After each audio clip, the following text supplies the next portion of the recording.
In Stiens kennen het weer. Zwemclubs kennen wel los. En dat vinden ze fijn. Ja, we zijn natuurlijk 4 maanden eruit geweest.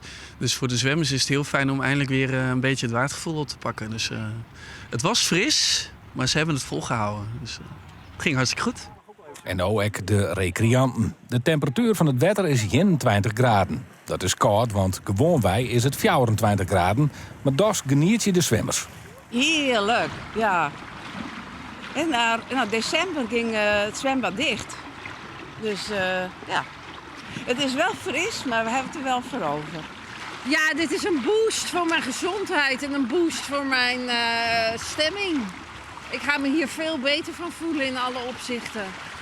In Borddorp Halm gaat het zwembad pas 24 april hier. Ze zouden ook wel jeder willen, maar daar is geen geld voor. Omdat het voor ons net op te brengen is. We moeten zo stoken. Nachts is het ook nog wel eens 5 graden. Nou, ga maar naar hoe de temperatuur omleeg gaat. En ja, dat kost het gewoon gigantisch volle. Ja, nee, dat kunnen wij net realiseren. Extiens had net een soort geld, maar die maakt het een orenkar. Er zijn zo'n hoop fanatieke zwemmers die ons gevraagd hebben. De mensen reizen echt naar Amsterdam toe en dat soort doeleinden. Bijna een uur onderweg om te kunnen zwemmen. Dus die roep werd steeds sterker. En wij zeiden, ja, als er zoveel animo is, dan moeten we toch kunnen kijken of het mogelijk is. En die kjeld, ach, gewoon in beweging blowen. Dan word je vanzelf wel warm. Zo in het water en je bent in beweging en zo net kwam even de zon erbij. Dat is toch wel heel heerlijk hoor.